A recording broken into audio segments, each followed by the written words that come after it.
వెళ్తామా? చెప్పాలి. ఒక్కరిని వెళ్తామా? చంటి బిడ్డను కూడా ఎత్తుకొని చంక పెట్టుకొని నడవలేని ముసలి వాళ్ళని సైతము లేపి చెయ్యి పట్టుకొని ఈడ్చుకుని, ఎందుకంటే అక్కడికి వెళితే చాలు మొత్తానికి ఏదో ఒక బహుమానం ఇస్తానని చెప్పారు కాబట్టి చెప్పిన ఆయన ఇవ్వకుండా మానడు. స్తోత్రం. చెప్పిన ఆయన ఇవ్వకుండా మానడు. నేను ఎందుకు ఈ మాట చెప్తున్నాను, ఒకవేళ ఈ లోకపు అధికారులైనా నిన్ను ఒకవేళ అలాగా ఇస్తానని భ్రమపరిచి ఆపేయచ్చేమో, కానీ ఇదిగో మనం ఆరాధిస్తున్న సర్వాధికారి ఉన్నాడే, అందరికీ ప్రతిఫలం ఇస్తాడు. స్తోత్రం. ఆయన అందరికీ ఇస్తాడు. చిన్న పిల్లలకి ఇస్తాడు, వృద్ధులకి ఇస్తాడు,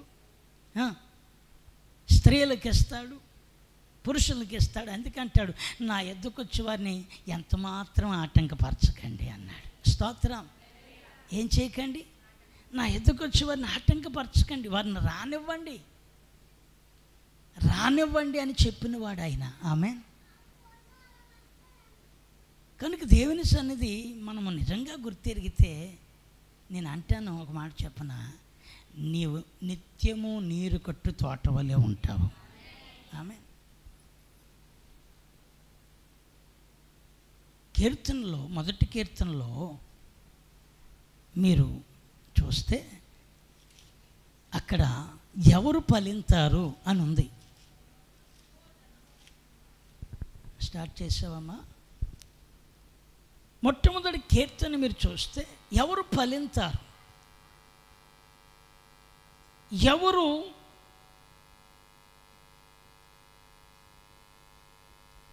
నిత్యము. మీరు మొదటి కీర్తనలోకి రండి, రెండవ వాక్యం చూడండి. యెహోవా ధర్మశాస్త్రమునందు ఆనందించుచు దివారాత్రము దానిని ధ్యానించువాడు ధన్యుడు. అతడు నీటి కాలువల వారన నాటబడినదై ఆకు వాడక తన కాలముందు ఫలమిచ్చు చెట్టు వలె ఉండును, అతను చేయనిదంతయు సఫలమగును. ఆమేన్. ఇక్కడ 3 విషయాలు మనకు కనబడతాయి. ఒకటి,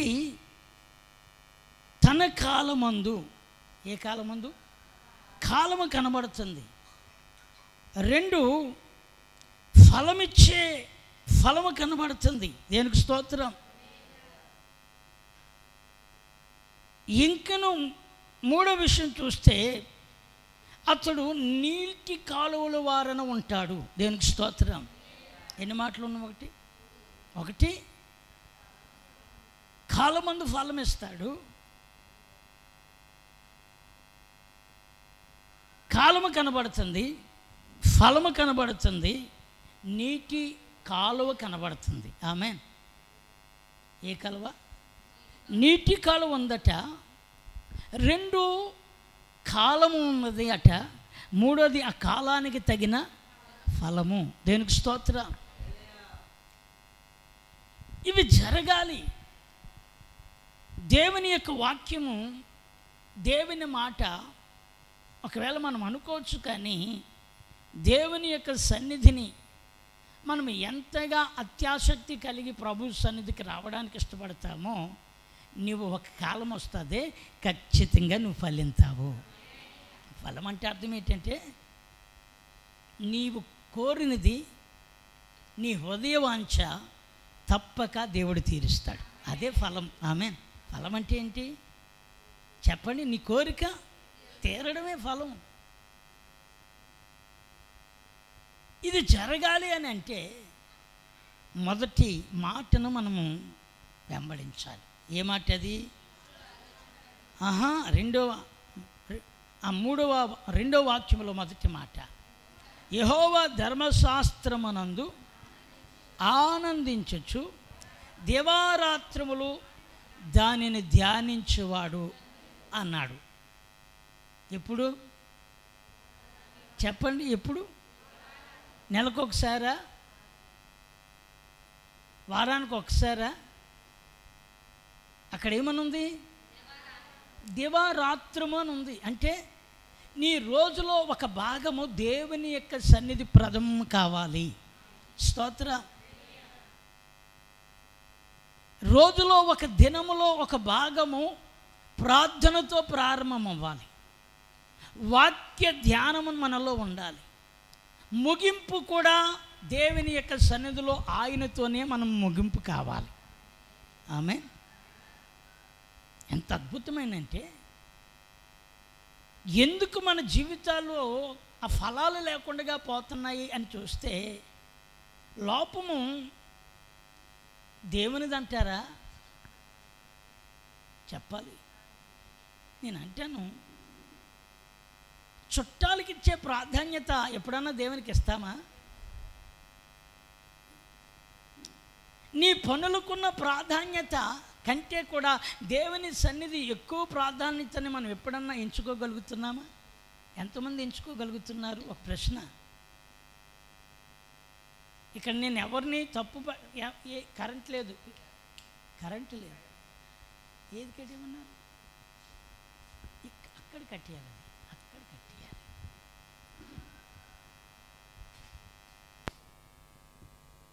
స్తోత్ర.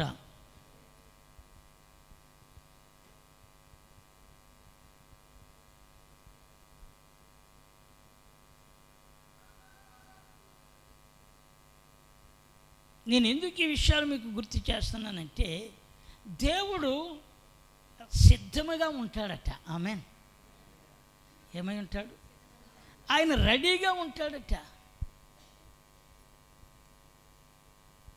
ఆయన సన్నిధిలో ఎవరు ముందుంటారో వారికి ఖచ్చితంగా ఆయన కోసం ఎవరు దప్పిక కలిగి ఉంటారో వారిని దాటి వెళ్ళకుండా ఉంటాడట. స్తోత్రం.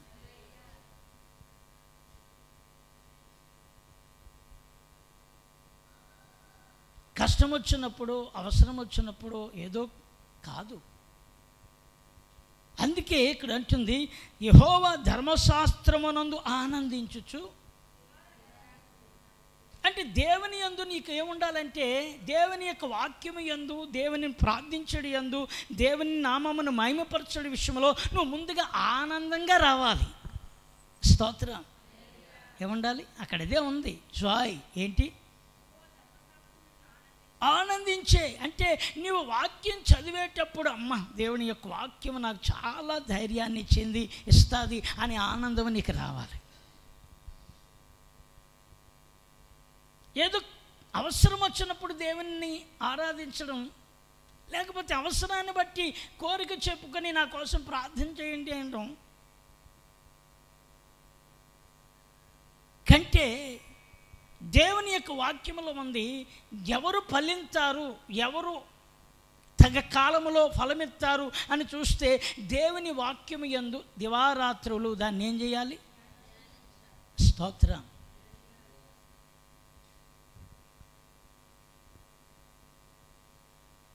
మన బిడ్డలు కొంతమంది వచ్చారంటారా? ఇంకాను అందరూను వచ్చారా? నేను ఎందుకు ఈ మాట అన్నానంటే, రాకుండగా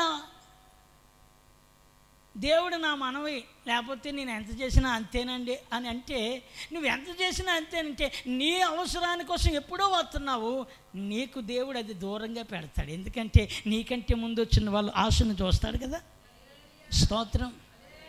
మనం కూడా చూడండి, మన యొక్క ఇంటికి ప్రేమతో వచ్చేవారిని ఒకలా చూస్తాం, వాళ్ళ అవసరానికి ఏదో వచ్చిన తర్వాత మనం పరామర్శించడానికి వస్తే ఏం చేస్తాం? ఎందుకు? తేడా ఏంటి? చెప్పండి. ఉన్నమాటే. తేడా ఏంటి అంటే, ఇప్పుడు నీకు ఏదో అవసరం వచ్చిందని వచ్చావని మనము అనుకోమా? ప్రాధాన్యత ఇస్తారా? అంటే నేను ఎందుకు అంటున్నానంటే, దేవుని సన్నిధిని ఎవరు ముందుగా వచ్చి ప్రాధాన్యత ఆయన కోసం సిద్ధపడతారో వారికే ప్రాధాన్యత. స్తోత్రం చెప్పండి.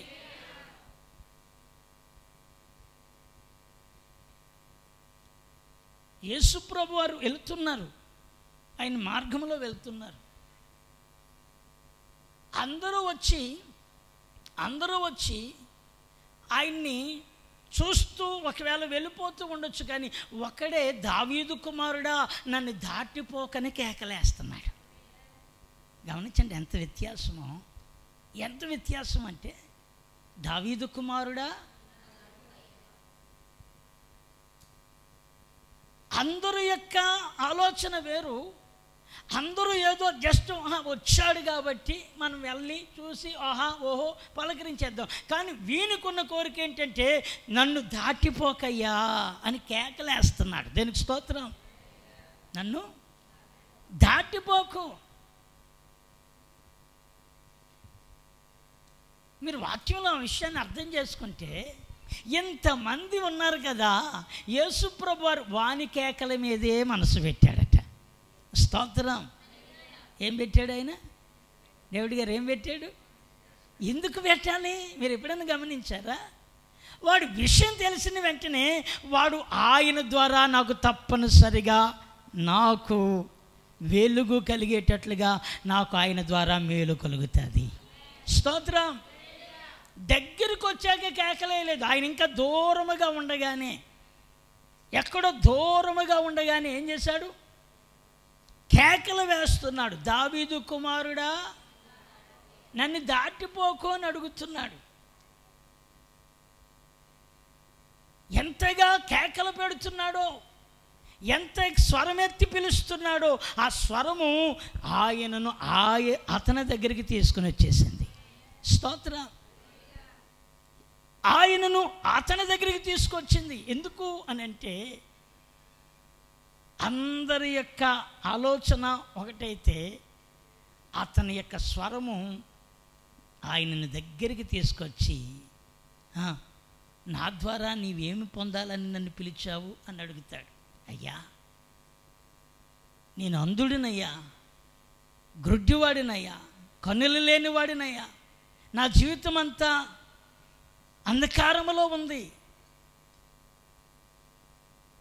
నన్ను మర్చిపోవద్దు, నన్ను దాటిపోవద్దు అని ఆ పిలుస్తున్న ఆ పిలుపు ఏం చేసిందంటే, బెత్సమై ఎందుకు పిలిచావు నన్ను అంటే, అయ్యా ఏమి కాదు, నీ స్పర్శ, నీ తాకిడి చాలు నాకు కన్నులు వచ్చేస్తాయి, నాకు దృష్టి వచ్చేస్తుంది.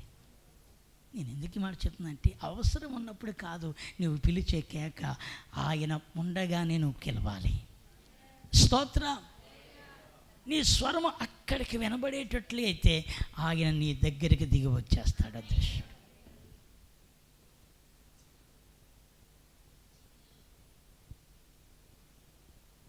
కరెంట్ వచ్చినట్టుంది కదా.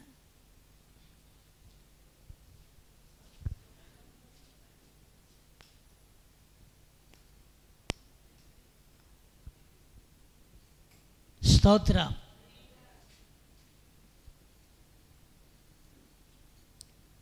హల్లెలూయా.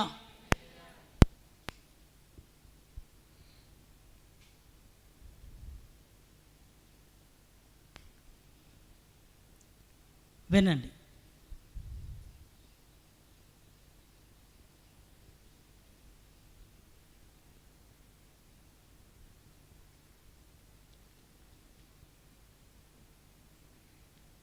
యెహోవా ధర్మశాస్త్రమునందు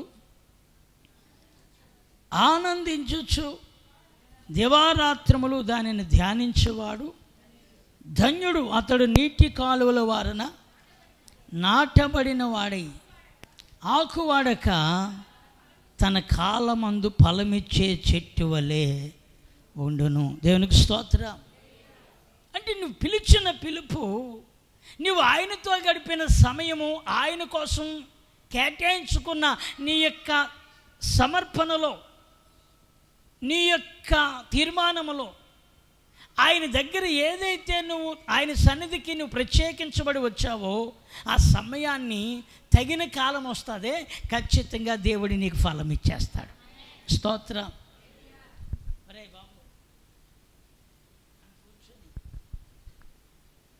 స్తోత్రం కలిగిన గాక. హల్లెలూయా.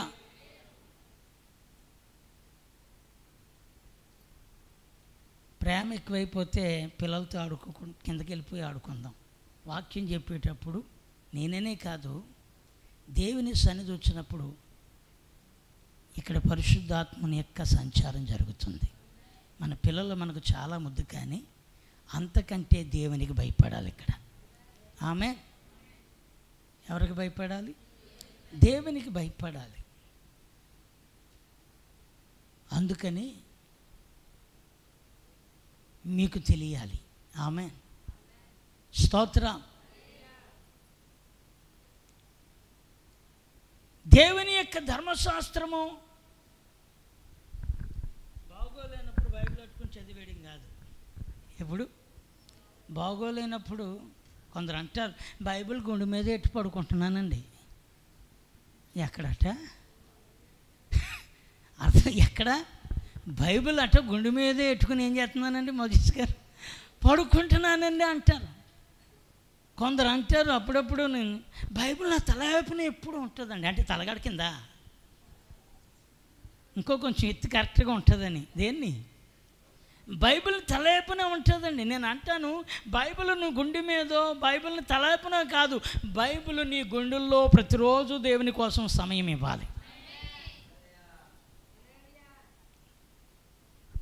గుండెల మీద ఎట్టుకున్నా, సాతాను కూడా వచ్చిన బైబిల్ ఎట్టుకున్నా, గుండెలో ఎట్టుకున్నా, కానీ లోపల లేదంటాడు. ఎక్కడ లేదు? లోపల ఉండాలి. లోపల ఉంటే నువ్వు ఎక్కడ ఉంటావు. ఆమె లోపల ఉంటే నువ్వు ప్రార్థన అంటే పరుగులు ఎడతావు. దేనికి స్తోత్రం. లోపల ఇక్కడ ఉంటే నువ్వు ఎవరు వచ్చినా రాకపోయినా, బోర్ని వర్షం వచ్చినా వెళ్ళిపోతావు, డ్యూటీకి వెళ్ళినట్టు. దేనికి స్తోత్రం. ఉద్యోగం చేసే వాళ్ళకి వర్షం తాగుతారా? వర్షం అండి, అందుకని నేను ఏం చేయలేదండి, డ్యూటీకి రాలేదండి అంటే ఆ రోజు జీతం కట్టు. చలేసేస్తుందండి, అందుకని రాలేదు అంటే ఆ రోజు జీతం కట్టం. ఎండ ఎక్కువ కాస్తుందండి, గాలి ఆడలేదండి, అందుకని నేను రాలేదు అంటే ఆ రోజు జీతం. నేను అంటాను, ఇక్కడ జీతం ఇచ్చేవాడికి భయపడుతున్నామే, ఆయుష్ ఇచ్చేవాడికి ఇంకెంత భయపడాలి. స్తోత్రం చెప్పండి. ఏమి ఇచ్చేవాడికండి? ఆయుష్ని ఇచ్చేవాడికి ఇంకెంత భయపడాలి. క్షేమం ఇచ్చేవాడికి ఇంకెంత భయపడాలి. నిన్ను పోషించి నీకు 4 కీళ్ళు ఆడేటట్లుగా నిన్ను నడిపిస్తూ క్షేమం ఇచ్చు, ఆరోగ్యం ఇచ్చి నీవు రాకపోకల్లో తోడైన వారికి ఇంకెంత భయపడాలి. ఇంకెంతగా ఆయన కోసం మనము ఆత్రత కలిగి ఆరాధించడానికి సిద్ధపడిపోవాలో. దేవునికి స్తోత్రం. ఆమేన్. ఈరోజు ఒక 500 వస్తుంది, లేకపోతే ఈరోజు ఒక 1000 రూపాయలు వస్తుంది. ఈ 1000 రూపాయలకే ఒకవేళ నీవు ఇదే ఎక్కువ అనుకుంటే, దేవుని కనికరం కొంచెం లోటైతే, దేవుడు ఒకసారి చెయ్యి వదిలితే ఏమవుతాం మనం? ఆయన చెయ్యి వదిలితే ఏమవుతాం చెప్పాలి. మాట్లాడడం పర్లేదు. ఎక్కడుంటాం? అడ్రస్ ఏమన్నా ఉందా మనకి? ఆయన చెయ్యి వదిలితే ఏమవుతాం మనం తెలీదు. అది ఏ స్థితికి తీసుకెళ్తుందో తెలీదు, ఏ ప్రమాదానికి తీసుకెళ్తుందో తెలీదు, ఏ వేదనకి తీసుకెళ్తుందో తెలీదు, ఎలాంటి దుఃఖానికి తీసుకెళ్తుందో తెలీదు. నేను ఎందుకు ఈ మాట చెప్తున్నానంటే, ఆయన మనల్ని పట్టుకున్నాడు కనుకనే ఉన్నాం. గట్టిగా చెప్పరే స్తోత్రం. ఆయన పట్టుకున్నాడు కనుకనే డిసెంబర్ 15వ తారీఖు రాత్రి మరణం కబలించినట్లుగా, ఊపిరి ఆడిపోతుంది అన్నట్లుగా, ఇక ఆ టైంలో ఏం చేయాలో తోచనంతగా ఉన్న పరిస్థితుల మధ్యలో సజీవుల లెక్కలో దేవుడు ఉంచాడు. దేవునికి స్తోత్రం చెప్పండి. ఆ రోజు చూస్తున్న వాళ్ళు ఎంతగా మాట్లాడుకుని ఉంటారంటే, ఆ రాత్రి ఎక్కడికి వెళ్ళలేము, ఏమీ చేయలేము. మధ్యరాత్రి 12 దాటింది. మామూలు అనుకున్నాం, కానీ క్షణాల్లో ఏమైపోతుంది. ఈ లోపట మనం దుప్పట్లు కప్పాము, వేడి పుట్టించేటట్లుగా చేతులు పామారు. ఏమండి, ఎన్ని రకాల ప్రయత్నాలు చేసినా మన ప్రయత్నాలు విఫలమైపోయాయి. దేవుని కనికరం ఎంత గొప్పదంటే, వైద్యులు కూడా టైంలో అందుబాటులో లేని టైంలో ఒక సామాన్యమైన మందుల షాప్ ఆయన వచ్చి, ఎక్కడో ఆర్ఎంపీ డాక్టర్ ఉంటే, ఎక్కడో మా జ్యోతి ఉంటే, వీళ్ళిద్దరూ మాట్లాడుతున్న మాటలని ఫోన్లో వాళ్ళకి ఫోన్ కాన్ఫరెన్స్ని కలిపి, ఫోన్ కాన్ఫరెన్స్ ద్వారా ఆ మెడికల్ షాప్ ఆయన వచ్చి బీపీ అప్పటికే చూస్తే 220 దాటిపోయి ఐబీపీ, చాలా ఐబీపీలోకి వెళ్ళిపోయిన పరిస్థితిలో, నేను చేయకూడదండి, చెయ్యము, ఎందుకంటే ఇది చాలా ప్రమాదము, బ్రెయిన్ క్లాట్ అయిపోతుంది, హార్ట్ కొట్టేస్తుంది, ఈ టైంలో మీరు ఎక్కడికి తీసుకెళ్ళి ఇమీడియట్లీగా తీసుకెళ్ళాలి అనే పరిస్థితుల మధ్యలో వారిద్దరూ చెప్పిన చిన్న మాట నేను అంటాను, దేవుడు వారి మాట ఒక చిన్న మాట పెట్టినా ఆయన నీ పక్షముగా నిలబడ్డానని చేసిన కార్యం అది.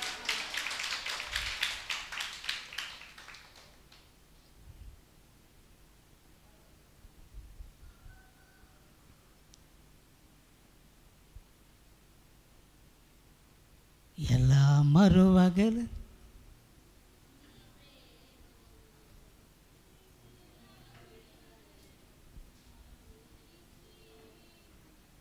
ఎలా మరువగలనయ్యా నీ ప్రేమను,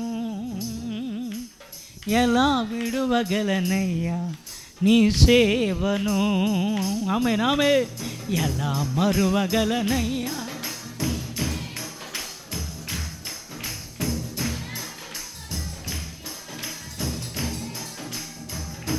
యేసయ్యా,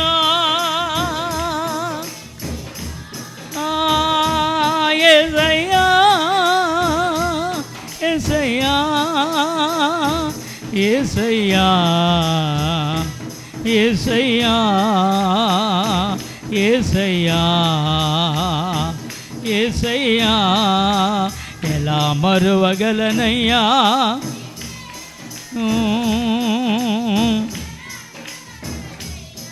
నీ సేవను. ఆమె ఎలా మరువగలనయ్యా.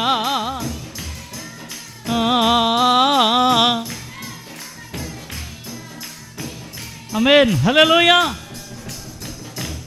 ఆయన మనం అనుకోవచ్చండి ప్రియులారా, నేను బాగానే ఉన్నాను, నాకేమి కాదు అనుకుంటే కాదు, కానీ ఆయన కృప ఎంత కనికరం చేసింది, ఎంత మేలు చేసింది.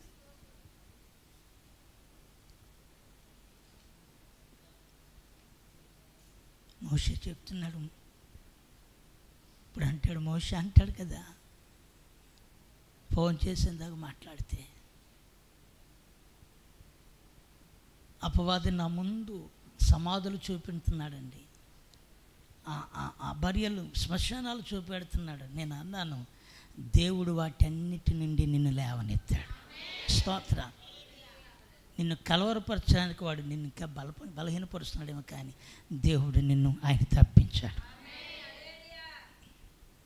మన కన్నీరు గారు చెప్తున్నాడు, నా ముందాడు చనిపోయాడండి, నేను చెయ్యి ఇరిగింది, లేకపోతే ఇదే పోయింది, కానీ ఆ ముందోడు ఎలా చనిపోయాడు, నేను ఆ స్థానంలో ఒకవేళ ఉంటే నా స్థానాన్ని దేవుడు మరొక రీతిగా మార్చేశాడు. స్తోత్ర. నా స్థితిని దేవుడు ఎరిగాడు. డబ్బుల విషయంలో నాకు చింత లేదు, ఎందుకంటే ఆయన నా ప్రాణాన్ని నిలబెట్టాడు. స్తోత్ర. ఈరోజు ఇంత చిన్నదానికి చాలా టెన్షన్ పడే స్థితిలో నుండి ఈరోజు ఒక 25 రోజులు 28 రోజులు, నిన్న దినాన్ని ఆ ఆపరేషన్ జరిగితే ఇందాకే నేను మాట్లాడితే ఎలా ఉందంటే, లేదండి దేవుడు నాకు తోడై ఉన్నాడు, దేవుడు నన్ను పట్టుకున్నాడు, దేవుడు నన్ను మర్చిపోలేదు. నేను దేవుని కోసం ఏదో సాక్షిగా ఉండడానికే దేవుడు నన్ను నిలబెట్టుకున్నాడు. ఆయన ప్రేమించకపోతే ఇలా కూడా నేను ఉండలేను, ఆయన ప్రేమించకపోతే ఇది కూడా నాకు సాధ్యము. అయ్యారా, చేతులెత్తి చెప్తున్నాను, దేవుని సన్నిధిని నిర్లక్ష్యం చేయొద్దు, దేవుని సన్నిధిని ఎప్పుడు తక్కువగా ఎంచుకోవద్దు. ఒకవేళ ఇక్కడున్న మనుషులు నీకు తక్కువే కావచ్చు, కానీ అందరికంటే ఆయన ఎక్కువ. చెప్పండి, ఏమి ఇవ్వగలం?